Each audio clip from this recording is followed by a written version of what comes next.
Olá, pessoal, sejam muito bem-vindos a mais um episódio do nosso ITS Cash, um projeto muito especial onde a gente tem o objetivo de gerar conteúdo sobre tecnologia, inovação, mercado SAP e muito mais.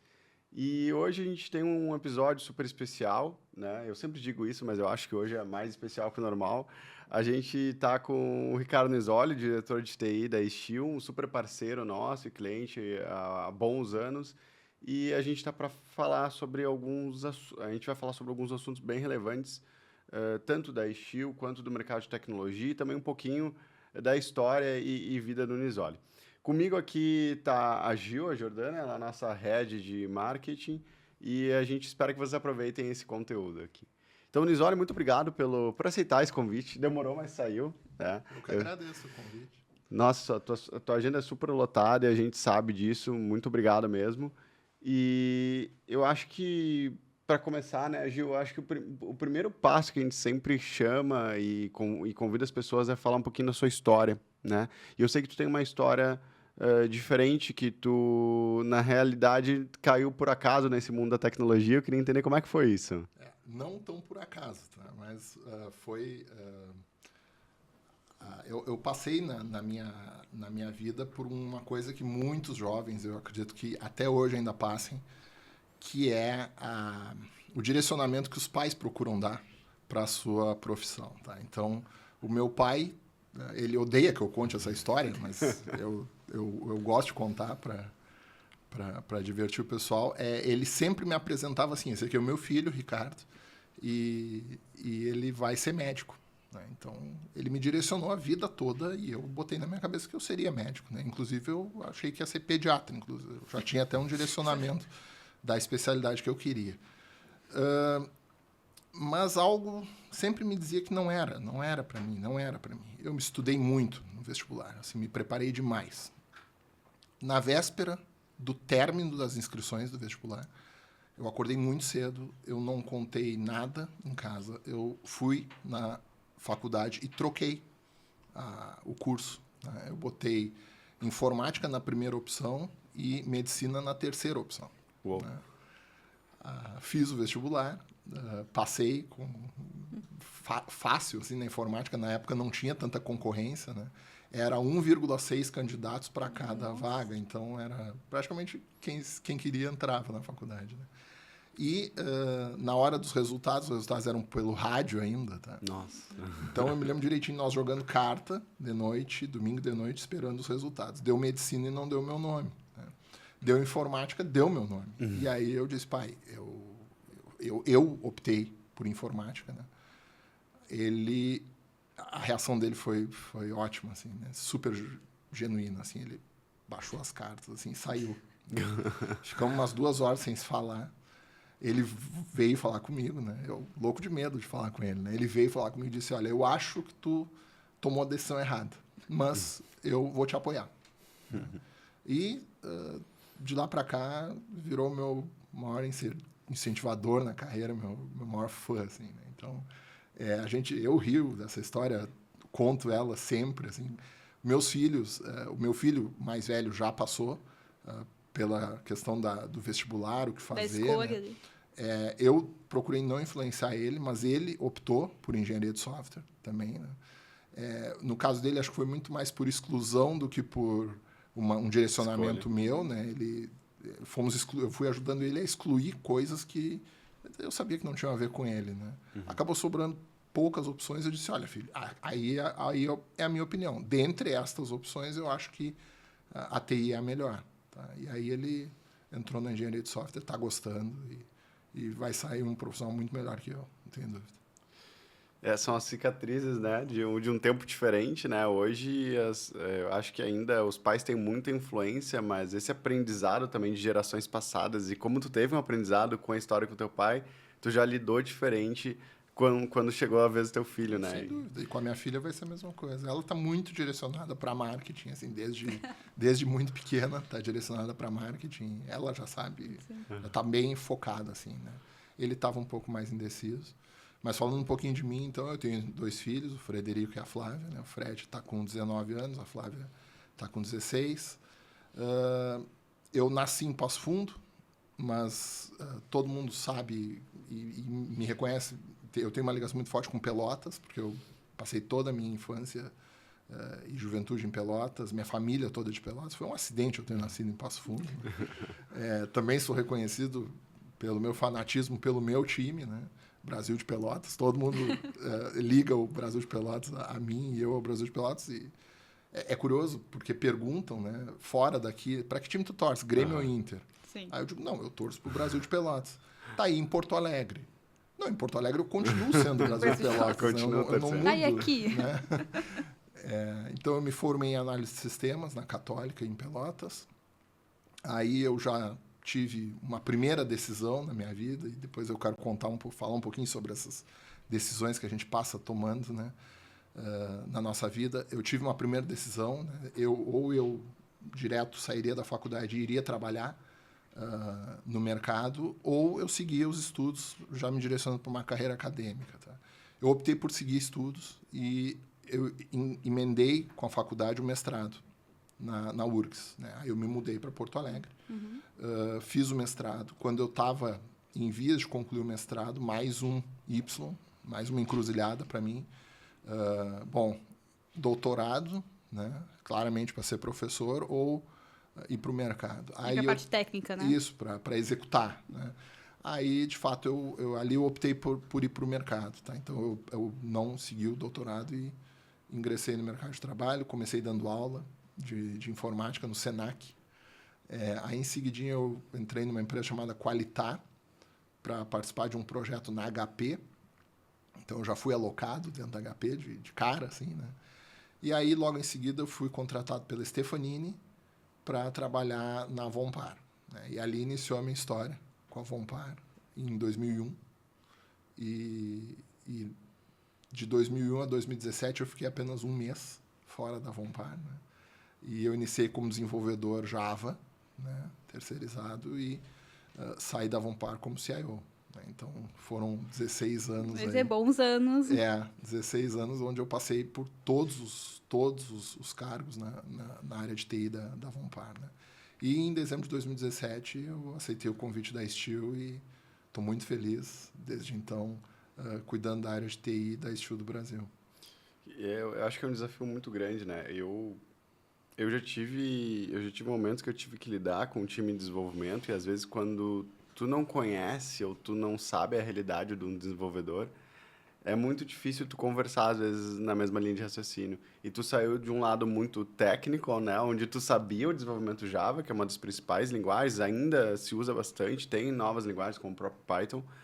Mas essa tua transição desse lado mais técnico, com bastante conhecimento e know-how sobre programação, te ajudou a ser um líder diferente hoje? A minha transição assim da parte técnica para a parte de gestão foi um outro Y, né? Uma outra encruzilhada que eu tive na minha carreira. Né? Normalmente a gente sempre inicia na TI pela parte técnica. Né? Isso Sim. Só que já existe lá atrás uma primeira decisão. Bom, eu vou para a área de aplicações ou para a área de infraestrutura. Né? Eu claramente sempre fui da área de sistemas. Né? Eu era analista de sistemas. Eu gostava de fazer análise de sistemas. Né? Então, desenvolvedor, analista de sistemas, analista de negócio, coordenador de desenvolvimento. Quando eu pulei para ser coordenador de desenvolvimento ali, dá o estalo da liderança. Né? Porque aí eu não sou mais um indivíduo que recebo demandas e faço. Eu sou alguém que tenho que organizar o trabalho de outras pessoas, ajudá-las, gerenciar essa equipe, definir prioridades, apoiar em conflitos e tal. Eu não diria que facilitou. Facilitava a minha conversa técnica com a equipe, né? Mas as habilidades de liderança, elas não, eu não acredito nessa história de que o líder ele é um líder nato. Não, ninguém nasce líder. Tu tem que estudar, tu tem que te preparar, né? E nada como a experiência. E aí não adianta, né? Não adianta fazer uma escola, um curso de líderes e tu vai sair daqui a 6 meses um líder. Não. A liderança, ela vem... Pessoas, né? Ela vem com a experiência, com tudo que tu passa lidando com pessoas de diferentes perfis, né? Mas eu tive uma experiência bem marcante, que foi quando eu era eu era gerente da área de sistemas, tá? E havia uma gerência de infraestrutura. Então, na área de sistemas, eu nunca fui de SAP, eu nunca fui consultor SAP, mas eu, por ser uma aplicação, a gente acaba conhecendo um pouco de como funciona. Agora, quando eu fui convidado a assumir a gestão completa da área de TI, ali foi um choque para mim, porque ali eu ia ter que gerenciar áreas e pessoas com um conhecimento que eu não tinha realmente Noção, a mínima assim, ideia, assim, sabe? Redes, segurança da informação, é algo um pouco distante da área de aplicações, né? Aplicações está mais voltada para entender o negócio, entender regras de negócio, automatizar processos e tal. Agora, infraestrutura era um mundo que era todo novo para mim. Então, foi a primeira experiência que eu tive de liderar pessoas e liderar uma área que eu não tinha o conhecimento técnico. Tá? E eu me lembro claramente, na época, o meu gestor que me colocou nessa posição, eu fui muito sincero para ele. Eu disse, olha, eu conheço de infraestrutura o mínimo necessário para não deixar aquela turma me enrolar. Né? Porque existe é comum essa questão de um certo atrito entre infra e sistemas. Né? A gente acaba tendo que trabalhar muito nisso, né? Quando vira head do departamento todo. Mas eu disse para ele, olha, eu conheço o mínimo necessário para não me deixar enrolar. E ele me deu um voto de confiança muito grande e aquilo ali me deixou realmente muito confiante para assumir. Ele disse, olha, conhecimento técnico de infraestrutura o teu time tem. E o que eles não tiverem, a gente vai dar instrução para eles. E mesmo assim, se não for suficiente, a gente busca no mercado esse conhecimento. O que eu preciso ali é outra coisa. E tu vai descobrir o que eu preciso ali em pouco tempo. Né? E eu descobri o que era. Né? Ele precisava realmente dessa questão de liderança na equipe, né? Remotivar uma equipe e fazer essa equipe de infra trabalhar num mesmo passo que a equipe de aplicações já trabalhava. Então, desde então eu já sou head do departamento de TI, como um todo, CIO, como a gente diz, desde 2009. Então, já são 15 anos que eu cuido de uma área de TI completa. Né? Então, nesses 15 anos, a gente passa por poucas e boas. Né? Deixa eu aproveitar esse gancho e me conta um momento assim que para ti foi muito marcante e que tu lembrou daquela tua escolha lá atrás, do porquê que tu escolheu informática e não medicina. Porque chega um momento da nossa carreira que a gente dá uma repensada, né? Nossa, eu realmente escolhi isso aqui? Faz sentido com a minha carreira? Não, eu nunca tive dúvida, assim, que eu escolhi a carreira certa para mim, tá? Claro, a gente fazia uma piada até de certo mau gosto, né? Na faculdade ainda a gente fazia essa piada. Muito melhor trabalhar com TI que com medicina, porque pelo menos na TI tu consegue reiniciar o teu paciente e ele normalmente volta a operar. Na medicina tu tem que consertar, né? Enquanto o paciente está ligado, tá vivo, né? Uma piada de mau gosto, mas a gente fazia, né? Então, agora, eu vejo assim, os melhores momentos na minha carreira sempre foram nas entregas de projetos, sabe? O analista de sistemas, ele faz um trabalho muito forte prévio, né, onde tu ouve um requisito, que normalmente não vem numa linguagem técnica, né, e na cabeça do analista de sistemas ele tem que traduzir aquilo numa especificação técnica para alguém transformar aquilo numa aplicação.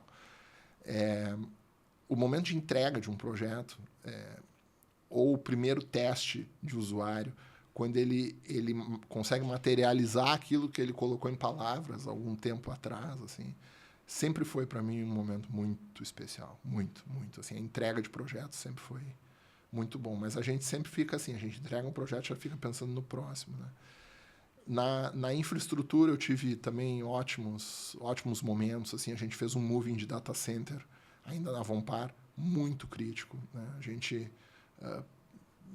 não havia essa questão de cloud tão desenvolvida na época, então era data center físico com data center físico. Então, quando tu tem que fazer uma movimentação, não tinha como, tu tinha que desligar o data center. Né? Então, a gente acabou tendo que desligar a operação da empresa por alguns dias. Né? A gente tinha previsto 4 dias sem operação e a gente conseguiu terminar em 2 dias e meio. Isso foi um momento muito marcante também. Tá? Agora, o que causou essa aceleração do moving também, né? Do moving desse data center, é uma outra história curiosa. Né? a gente, no data center antigo, e a região da Avompar fica num banhado ali, né? A gente recebeu um chamado urgente da turma do data center, assim, nos dizendo que tinha uma cobra, né? Embaixo dos racks, né? E realmente tinha uma cascavel embaixo dos racks do data center principal, né? Da empresa. São histórias que a gente vai se aposentar, vai vir uma geração nova e essas histórias... Tu não foi lá tirar a cobra, né? Não. Mas teve uma turma que quis lá tirar foto e tal, e ver se era verdade, mas e era verdade, né? Então, aquilo acelerou o nosso processo. Não, a gente tem que sair desse data center urgente, né? Não era um data center, era uma sala técnica adaptada para servidores, né? Hoje em dia, data center é outra coisa. Na Steel também, acho que a gente já teve ótimas entregas, né? Desde que eu entrei na Steel, um processo forte de modernização, consolidação de ambientes. A gente tem muitos padrões na Steel, então difere um pouquinho do mundo que eu vim, apesar de ser uma indústria também, né? Indústria de bebidas com indústria de ferramentas e maquinário completamente diferentes. Muito mais processo na Steel estabelecido, né? Muito mais regras. Na Avompar a gente seguia muito mais aquela questão da Coca-Cola era uma empresa muito mais voltada para marketing e distribuição, e a Steel uma indústria, né? Então, apesar da gente ter muito processo, a gente consegue entregar bastante projeto na Steel. A gente se aproveita muito dessa questão da nossa matriz na Alemanha, traz muita organização para nós, né? Estabelece muito processo. A questão de segurança da Steel tá num outro patamar, eu diria, assim. Então, são boas histórias da carreira, hein, sem dúvida. Nossa, eu não esperava uma cascavel no meio da história, mas realmente. Eu acho que um ponto que tu falou, né, a gente fala muito sobre essa questão da padronização e a Steel ser sempre uma referência aqui no estado quando a gente fala de manufatura. E a gente sabe do tamanho da organização e a gente sabe também da complexidade de fazer a gestão disso. Mas, ao mesmo tempo, a gente olha...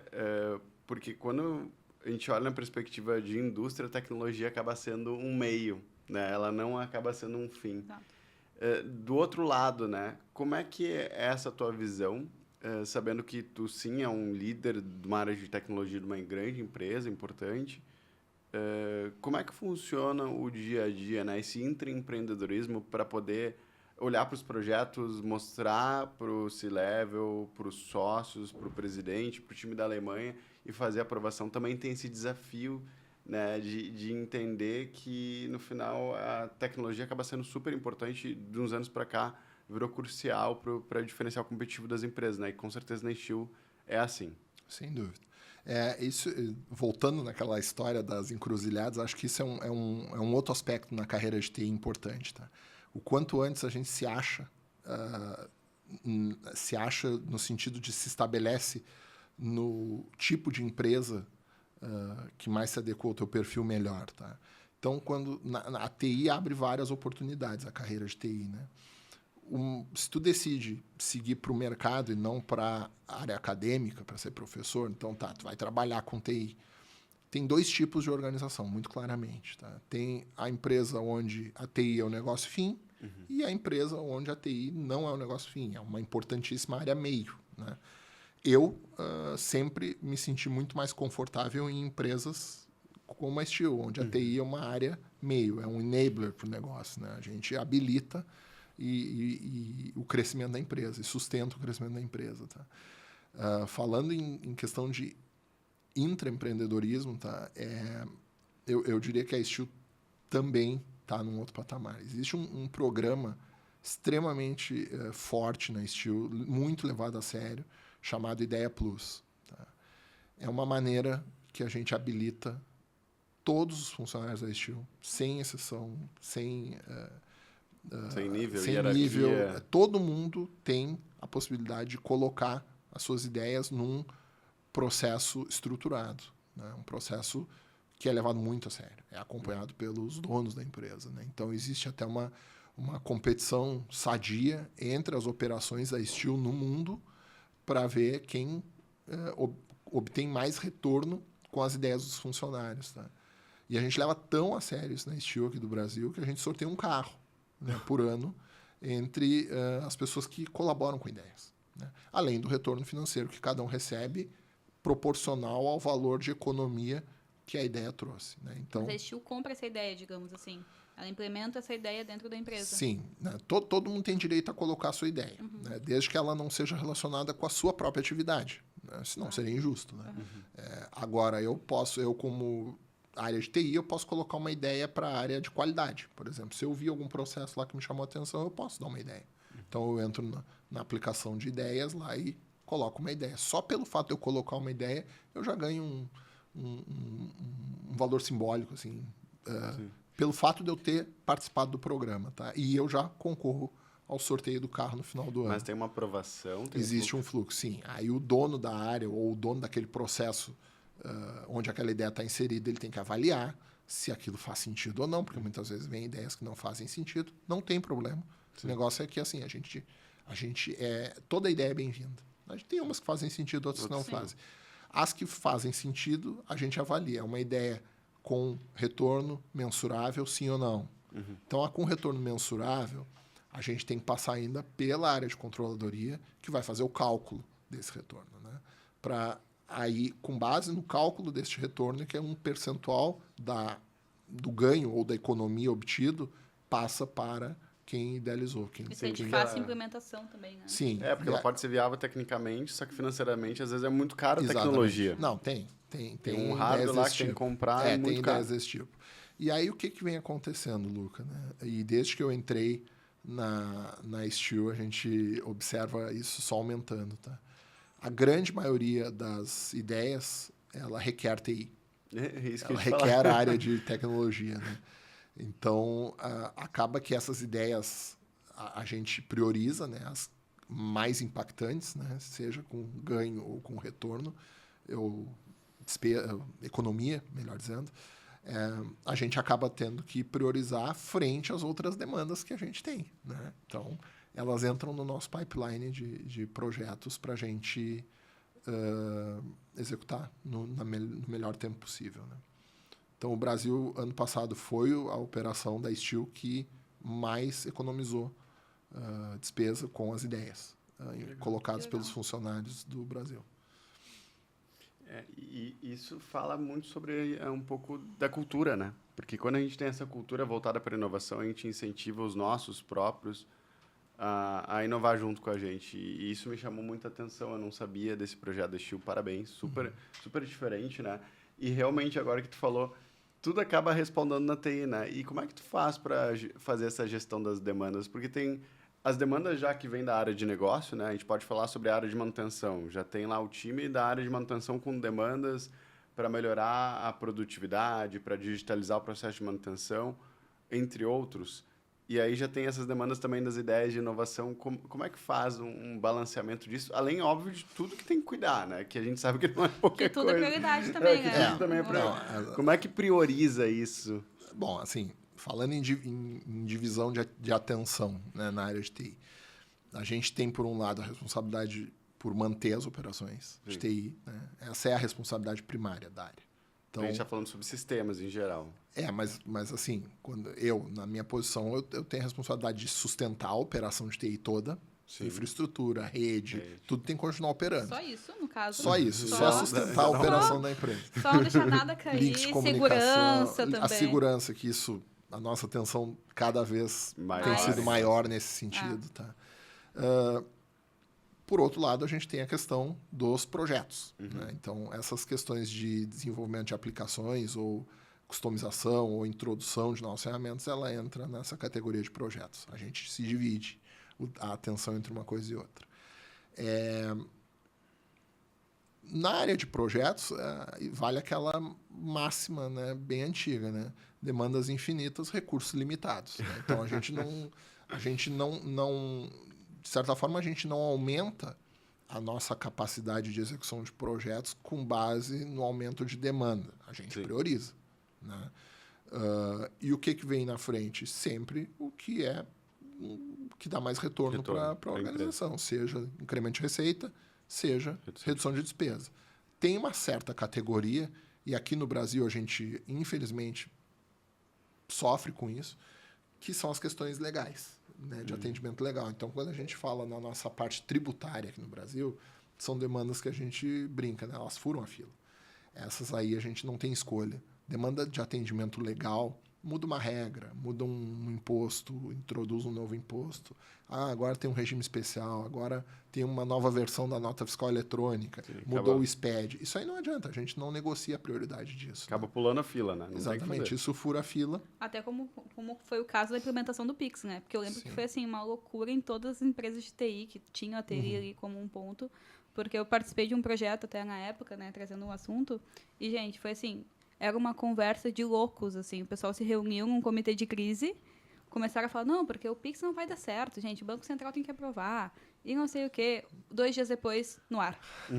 E aí todo mundo enlouquecido, fazendo a implementação. E como é que chega essas coisas assim do mercado para vocês? Como é que chega ali tem um momento de preciso para a operação que a gente vai ter que implementar isso para ontem? Não adianta. Assim. Então, assim, essas demandas de atendimento legal, né, de hoje, não adianta. A gente tem que parar, né, e algum outro projeto que esteja em andamento e botar na frente e implementar na data que as nossas autoridades exigem.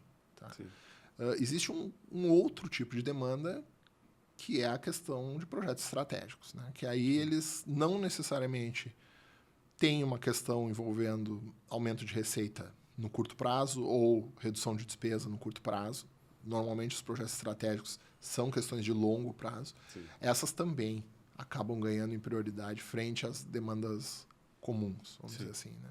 E, claro, alguma outra demanda de compliance, alguma coisa assim que venha numa auditoria, a gente tem que parar e resolver de uma vez, né?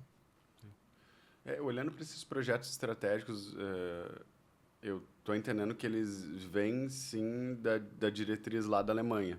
Tu tem autonomia para mexer nesses projetos estratégicos ou para criar novos projetos? Como é que funciona a tua autonomia como líder? Não, a gente tem projetos estratégicos da Steel do Brasil também, né? Nem tudo vem da matriz, né? O que a gente procura ter é sempre um alinhamento, né? Com a área de TI da matriz e com a gestão da Steel mundial, vamos dizer assim, né? Então, a gente não faz nada às escondidas. Transparência total, né?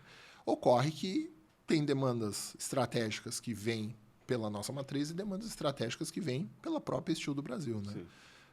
Mas a gente acaba tendo também que equilibrar essas forças, né? Porque, e demonstrando com os nossos indicadores, olha, a nossa capacidade tá esgotada para os próximos 2, 3 meses, a gente vai ter que esperar um próximo ciclo de desenvolvimento e tal.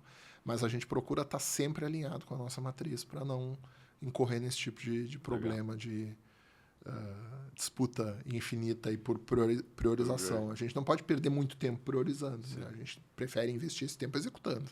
Exato. Né? Mas a gente tem autonomia aqui, sim, até certo ponto para introduzir novos projetos, novas ferramentas, né?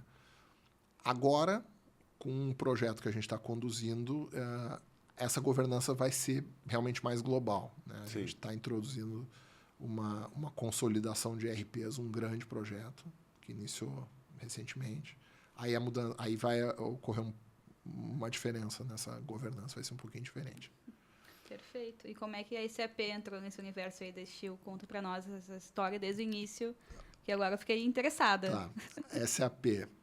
SAP na Steel, até que me provem o contrário, tá? é a instalação de SAP R3 mais antiga do Brasil. Nossa, eu não sabia dessa informação. Essa eu já... Por isso que eu já quis perguntar. Eu já conversei com o pessoal da SAP e pedi para eles buscarem nos seus arquivos, enfim, no seu arquivo morto, quase, né? Quase 30 anos. No seu data center com Cascavel. Quase 30 anos atrás, que eles me buscassem se tem alguma empresa rodando o R3, né? A versão R3, há mais tempo que a Steel do Brasil. Tá? A implantação foi em 1997. Nossa. Tá? Então, nem sei se a SAP... O laboratório de inovação da SAP já existia nessa época, acho que não. Não, ele foi pós 2000, né? Foi. Não me lembro bem o ano, mas foi bem depois, eu acho. Então foi em 97 a implantação do SAP R3 na Steel do Brasil, tá? E a gente tem uma ligação muito forte com a SAP, por vários motivos. Tá? Primeiro, são duas empresas alemãs, né? STIHL e SAP. Então, existe um relacionamento de muitos anos, desde a Alemanha, cascateando para as operações de todos os países entre as duas empresas. Aqui no Brasil, a gente fica na mesma cidade que o SAP Labs, né? Então, também temos uma ligação muito forte. A gente costuma visitar um ao outro ali e fazer parcerias, enfim. A gente participou do InnoWix, né, em 2018 ou 2019. A gente foi o recordista de prêmios com a ideia que a gente teve lá de fazer uma aplicação inovadora com a SAP. Então, é uma relação de longuíssimo prazo, né, que cada vez está se fortalecendo mais. E a gente vem mantendo o nosso SAP rodando. Ele vai ficar rodando a nossa versão atual até 31 de dezembro de 2025. Em 1º de janeiro de 2026, a gente vai dar go live no nosso novo ERP aqui do Brasil, que é o SAP consolidado global da STIHL. Esse é o próximo assunto que eu queria puxar, porque a SAP vem falando e fazendo pressão e também estipulando prazo para os clientes do mercado brasileiro e do mercado global para fazer a transição a SAP S/4HANA, né? A gente sabe das dificuldades tanto globais quanto regionais, como o Brasil, tanto mão de obra quanto questões de tecnologia e disponibilidade de pessoas também para fazer acontecer. Como é que foi que esse projeto foi decidido? Porque não foi de um dia para o outro que a STIHL lá da Alemanha falou, olha, agora a gente conversou com a SAP aqui do lado e eles falaram que é bom a gente fazer isso até 2026. E vamos implementar em todos. E vamos fazer isso. E vamos consolidar. Vamos consolidar, avisar todo mundo. Nada é de um dia para o outro, né? Numa empresa alemã, né? Tem uma questão de cultura alemã muito presente na STIHL, obviamente, e acaba refletindo aqui no Brasil. Por um lado é boa essa diferença de cultura, eu posso contar algumas passagens engraçadas, assim, mas Sim, por favor. Mas é isso que aumenta o engajamento. Exatamente, é agora, pessoal. Mas é algo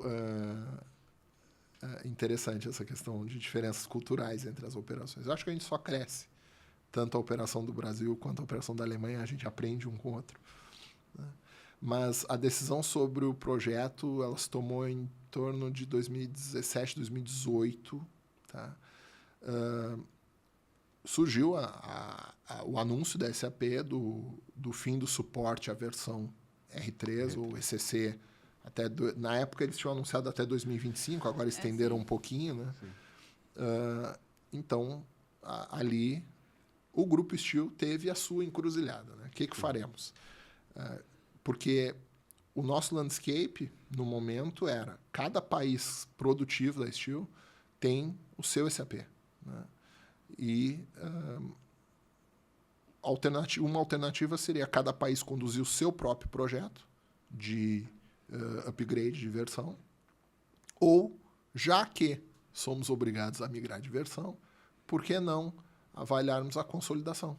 Né? E tornarmos essas mais de 10 SAPs em um só, global, aproveitando a necessidade de upgrade para a gente fazer algo que os donos da empresa, a STIHL é uma empresa de capital fechado, então a gente costuma dizer a família, algo que a família sempre imaginou, ter uma harmonia nos processos através do mundo, né?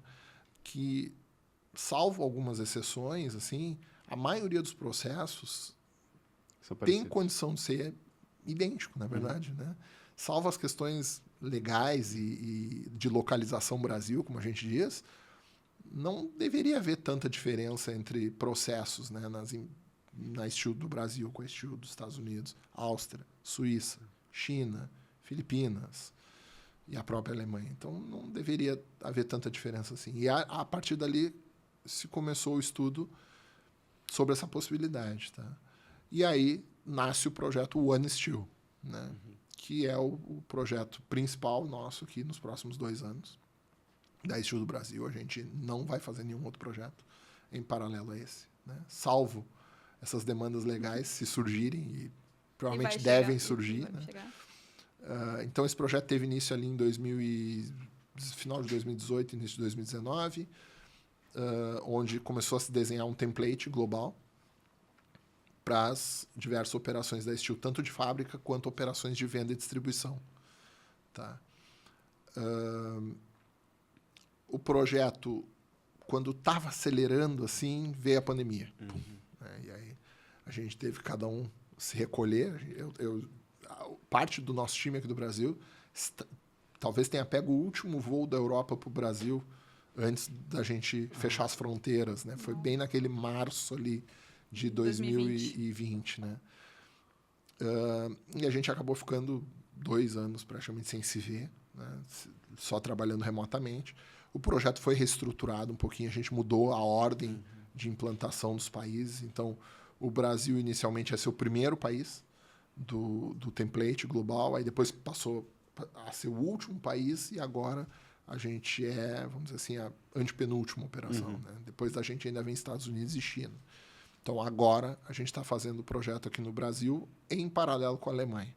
Esse, para mim, é a cereja do bolo em termos de desafio de carreira fazer esse projeto. Tá? E a data do Go Live é a mesma?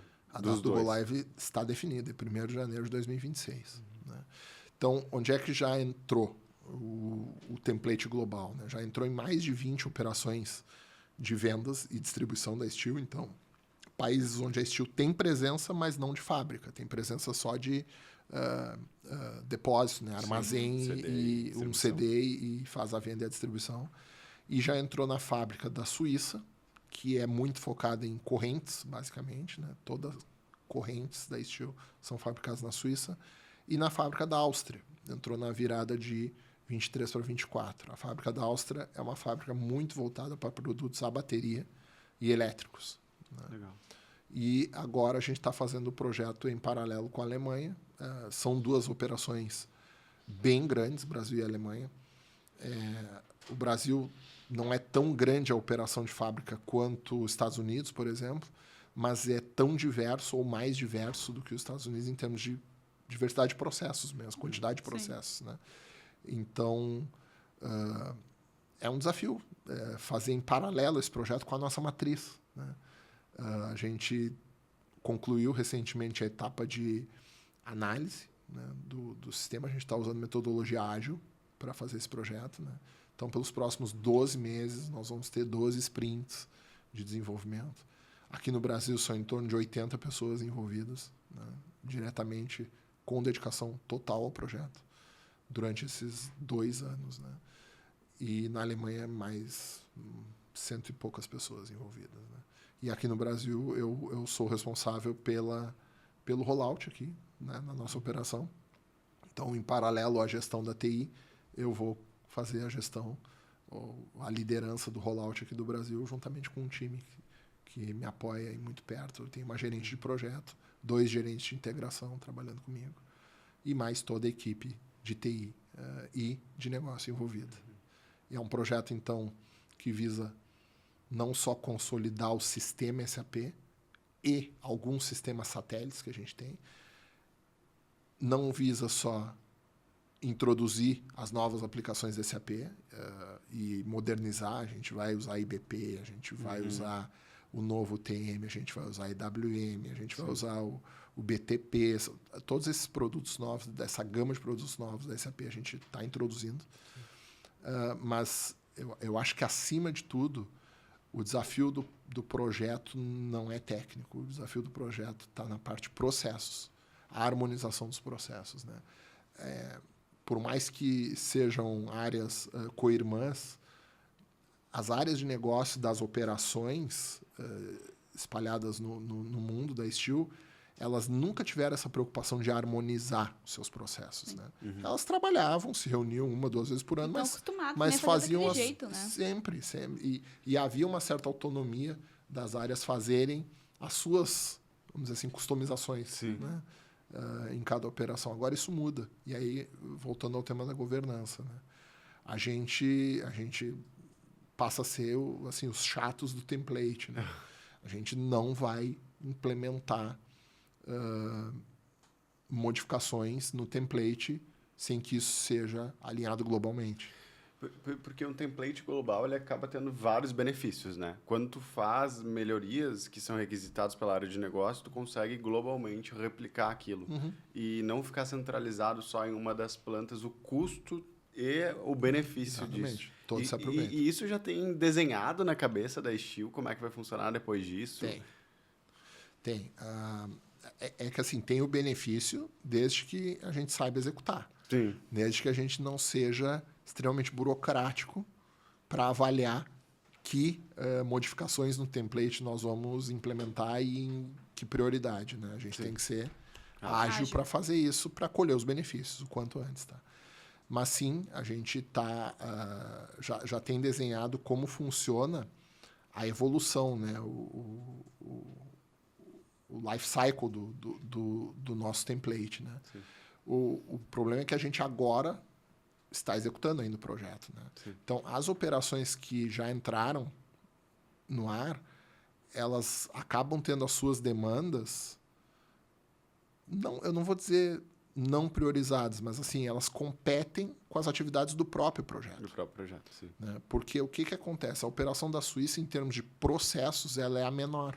Porque ela só tem uma foco, linha de produção, produzir correntes. Né? Que é Por mais que seja complexo, motosserra. é só produzir corrente. Né?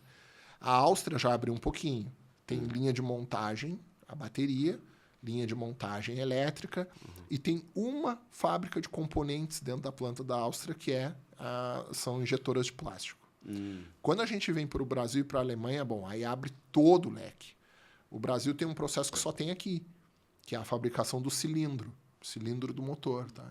É um processo bem complexo, onde de um lingote de alumínio, ao final do processo, a gente tem um cilindro com altíssima tecnologia, que passa por meses de pesquisa e testes da área de R&D que a gente tem aqui no Brasil, para poder dar a melhor relação peso-potência e com baixo consumo de combustível, baixa emissão de poluentes. Então, toda essa complexidade ela entra agora no template. Tá? Bom, uma demanda desses países que já entrou no ar, ela tem que ser executada, idealmente, pelo próprio time que está fazendo o projeto. Né? E quando? Quando a gente tiver releases. A gente não vai poder fazer aquele processo assim, desenvolve, testa, transporta a request para produção, desenvolve, testa. Isso já era. Né? Nós vamos ter agora releases, onde nós vamos agrupar diversas demandas em uma release e vamos fazer a release. Então, essa mudança na governança, no jeito que as áreas pedem as demandas, né, e no jeito que a gente atende as demandas, é um outro desafio que a gente vai ter após a implantação do projeto. Agora, a gente está muito focado em executar o projeto. Né? Mas é unificar as demandas a nível global mesmo, né? Vem uma demanda da Alemanha, vem uma demanda da Suíça, vem uma demanda do Brasil. Sim. Agrupa num release isso. Isso. Porque é um pouco do que a gente fala de estratégia de produto, né? Porque a gente vai ter... vamos supor que o RP fosse um produto único em todos os países e aí todos eles, as plantas estão submetendo, de repente, melhorias a esse produto. Ele passa a ser um produto único, se parar para pensar, Sim. Né, a partir de agora. Como é que a gente vai conduzir essa questão? Para mim, o foco está na correta priorização do que fazer. Tá? Porque todos os países vão continuar dando ideias e tendo boas ideias. E todas são boas ideias, todas são válidas. A gente tem um conceito, uma função nova na Steel, chamada Local Process Owner. Tá? Então, é o dono de processo local. Então, aqui no Brasil, nós dividimos os processos da empresa em 12 work streams, que a gente chama. Né? Processo fim a fim mesmo. Tá? Então, a gente não fala mais agora no processo de vendas. A gente fala em order to cash, né? Desde o pedido até o receber por aquele pedido. A gente não fala mais em processo de compras. A gente fala em procure to pay. Né? Mudamos até a linguagem já, né? Saímos do português já para o inglês. Não, e a gente tem que se adaptar. Né? A gente tem que se adaptar a falar, já a muda falar a inglês. nomenclatura também. Mudamos. Então, a gente também não trata mais de módulos, assim, módulo SD, módulo MM. Não, a gente procura sempre falar na língua dos processos fim a fim. Tá? Cada operação da Steel vai ter um Local Process Owner para cada uma dessas desses 12 processos fim a fim. Tá? Quem tem que chegar à conclusão o que é mais importante, mais benéfico para a empresa, é o conjunto desses LPOs, que a gente chama desses Local Process Owners. O brasileiro, possivelmente, ele vai defender, não diria os interesses, mas vai defender as demandas dele nesse comitê. Mas a fila de demandas tem que ser única, porque o sistema é único. Né? Qual é a exceção para tudo isso? As tais demandas legais que a gente tem. Né? Essas aí a gente não vai botar em fila, a gente tem que executar. O que a gente está tentando fazer é descasar da melhor maneira possível do core do ERP a questão legal do Brasil. Né? Então, a gente vai procurar encapsular as nossas questões de SPED, nota fiscal eletrônica, particularidades que só tem aqui, de maneira que isso não interfira nem seja afetado pelo template global e a gente possa continuar atendendo os prazos legais aqui. Né? Eu tenho certeza que vai ser um projeto de muito sucesso. A gente sabe dos desafios hoje de tocar um projeto SAP e ainda mais desafios de trocar um projeto global. Mas eu fiquei com uma dúvida agora que a gente falou muito sobre esse processo de criação que a Steel incentiva que seus funcionários tenham essa cultura de inovação. E eu tenho certeza que nos últimos anos vocês criaram uma história de aplicações e entregas de valor para a área de negócio, que podem ou não ser soluções satélites fora o ERP. Como é que fica a condução isso? Porque imagino que cada planta seja diferente, tem as suas peculiaridades, suas aplicações dentro ou fora, de fornecedores fora, ou mesmo desenvolvimento próprio. Como é que vai ficar isso? Como é que vai ficar a gestão desse portfólio externo ao ERP, né, em relação a esse próprio template? Muita coisa vai deixar de existir porque o próprio template vai provavelmente substituir ou não? A gente há alguns meses já a gente vem explicando para as nossas áreas aqui, né, de negócio, que muito dificilmente tudo aquilo que ao longo de mais de 25 anos foi customizado para estilo do Brasil vai ser mantido. Então, tem coisas que não vão ser mantidas. E, assim, o ERP da Steel não é diferente do ERP da grande maioria das indústrias. Tá? Ele é muito customizado. Então, ao longo dos anos, foram feitas modificações no produto. Era a linha seguida, não vou julgar aqui se era certa ou errada, mas é o que temos. Tá? Uma das premissas do nosso projeto e do novo template que a gente está implantando é se manter o mais próximo possível do standard. Tá? Bom, não sendo possível se manter no standard, o que a gente vai fazer? A gente vai ter que customizar, sim, mas algo que seja útil e possível de ser utilizado em todas as operações. Tá? Dificilmente, Luca, nós vamos ter algo benéfico só para o Brasil e que seja algo que prejudique as outras operações. Sim. Se for benéfico para o Brasil, muito provavelmente vai ser benéfico para as outras operações. Então, não tem por que nós termos essa preocupação de que vamos ter uma grande perda. A gente, já na etapa de análise, o nosso time aqui do Brasil teve a oportunidade de conhecer o template, conhecer o que já está funcionando. E, ao fazer isso, a gente tirou uma grande angústia, uma grande ansiedade das nossas áreas de negócio que imaginavam que só teríamos perdas.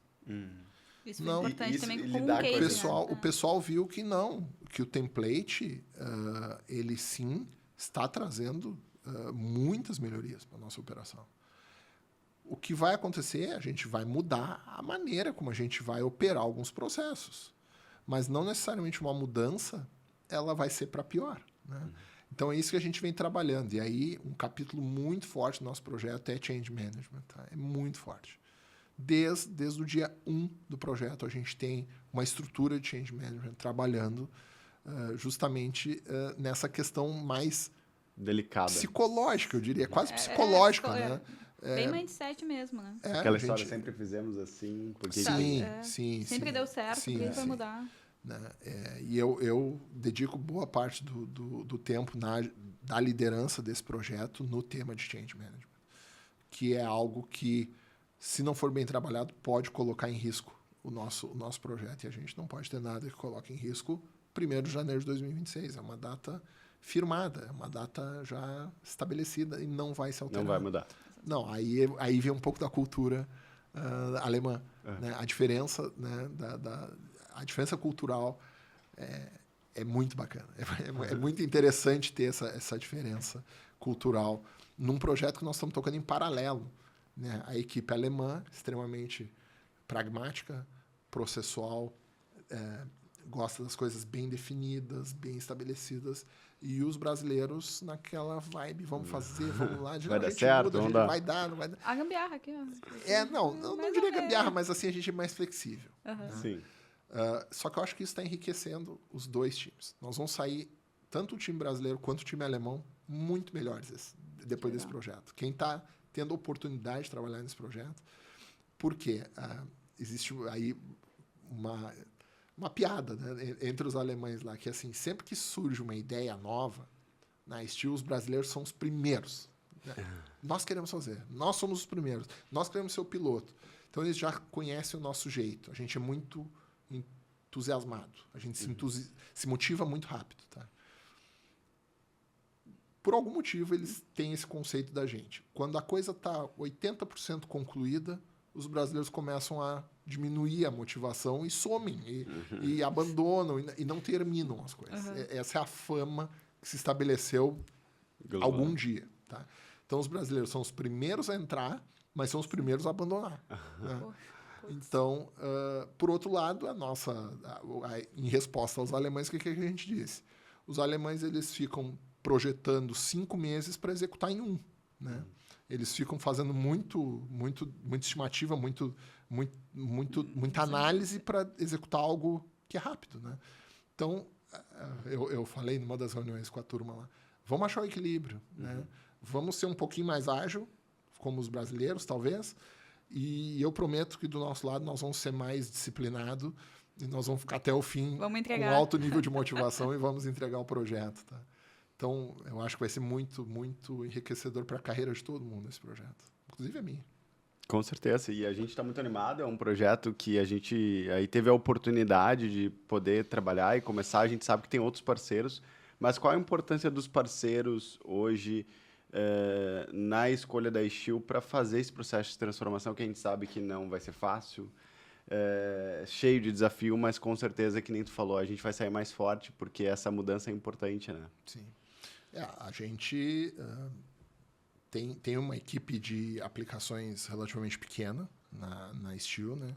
E a gente sabia desde o início que precisaríamos de reforço no nosso time. E não só reforço em quantidade de pessoas trabalhando, mas muito na questão das novas tecnologias, né?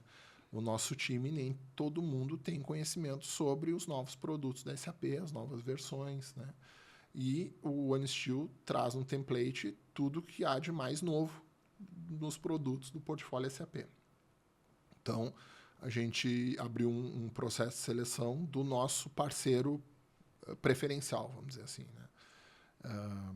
E a gente acabou escolhendo a ITS, né, como o parceiro preferencial aqui no Brasil, para nos fornecer essas pessoas com esse conhecimento destacado nas novas tecnologias da SAP. A escolha foi um processo bem rigoroso, diria assim. Tivemos a participação da gestão do projeto da Alemanha, eles vieram 2 vezes, né, para escolher quem seria o nosso parceiro, nos apoiar nessa decisão, né, e chegamos ao consenso de que a ITS seria o nosso parceiro. Né. Como o Luca havia comentado, a gente tem um histórico de relacionamento muito forte com a ITS de muitos anos, acho que mais de 10, 12 anos tem relação a ITS com a Steel. Eu já tinha tido a oportunidade de trabalhar com a ITS lá na Vonpar, né? Então, sempre considerei um parceiro de altíssimo gabarito e altíssima confiança. Assim. Fiquei muito satisfeito com a escolha. Né? E eu acho que pensando agora no lado da ITS, acho que é um projeto um pouco diferente dos projetos que a ITS vem trabalhando nos últimos anos. A ITS já se destaca muito nas empresas brasileiras, né? Agora a gente está tendo uma exigência de um projeto global, né? Então, agora a gente não pede mais assim, me manda os currículos dos teus melhores analistas MM. Não, eu preciso saber o seguinte, quem fala inglês. E quem tem disponibilidade para viagem. E quem tem disponibilidade para, de vez em quando, talvez tem que pegar um avião e ir para a Alemanha, né? E passar 2, 3 semanas lá. Mas não é a passeio, é a trabalho. Né? Então, as exigências são maiores, né? Mas eu acho que o resultado a ser colhido, até mesmo por esses consultores que se juntarem ao nosso projeto, vai ser muito enriquecedor. Vão poder colocar lá no seu portfólio, olha, eu participei de um projeto global, né? Falando em inglês, fazendo reuniões, às vezes, no fuso horário da Alemanha, porque faz parte. Né? A gente está com 5 horas de diferença. Então, a flexibilidade, né? De vez em quando a gente tem que participar de reuniões às 3 da manhã, às 4 da manhã. Faz parte. Mas eu acho que eu vejo com muito entusiasmo assim, o nosso projeto e a parceria estabelecida com a ITS. É um case muito importante, né? Se a gente for pensar, né?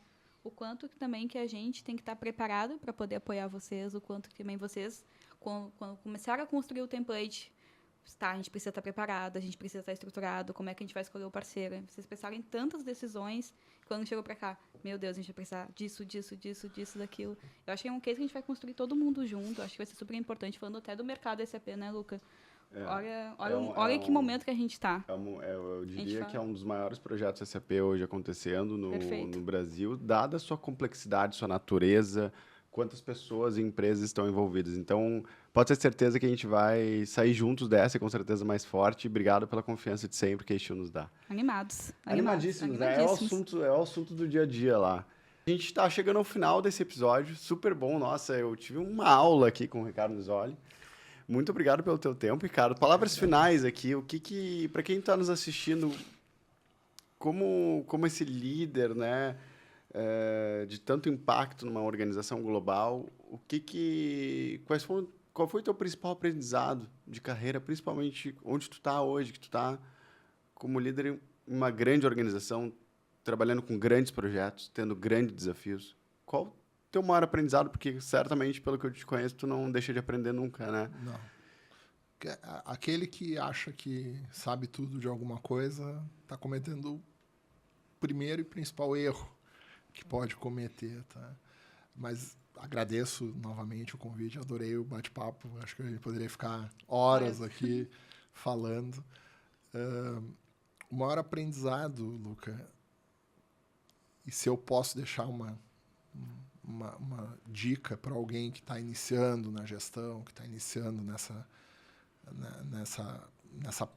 fase da sua carreira, nunca se esqueça que assim não se chega a lugar nenhum sem pessoas. A maior ilusão que a gente pode ter é que a gente vai conseguir atingir algum resultado de grande importância sozinho. Tá? Dar o foco, dar a devida atenção ao seu time, às pessoas, conhecer as particularidades, conhecer os anseios de cada um. E isso nos ajuda a tirar o melhor de cada um. Né? Nós não vamos ter pessoas iguais no nosso time. A diversidade, ela é, no meu entendimento, o fator crítico de sucesso para a gente ter equipes de alta performance. Eu tenho que ter a soma dos diferentes. Né? Se eu tiver todo mundo com o perfil do Luca, ou todo mundo com o perfil da Gil, ou todo mundo com o perfil do Nisoli, o resultado vai ser limitado. Né? Vai ser limitado ao que a gente é bom em fazer. Agora, se eu tiver o melhor do Nisoli, o melhor da Gil, o melhor do Luca, nós vamos atingir algo além. Né? Eu acho que esse é a mensagem final que eu gostaria de dizer. Assim, a gente não pode descuidar dos nossos times e aprender o que cada um tem de melhor para poder atingir resultados diferenciados. É legal. Diversidade é a palavra. Ricardo, mais uma vez, obrigado por ter topado o convite. Gente, esse foi mais um episódio do ITS Cash, um projeto onde a gente quer falar sobre empreendedorismo, inovação, tecnologia e sim, mercado SAP. Nos siga nas redes sociais, compartilhe esse conteúdo se você gostou. E até logo, até a próxima. Valeu, pessoal! Tchau, tchau!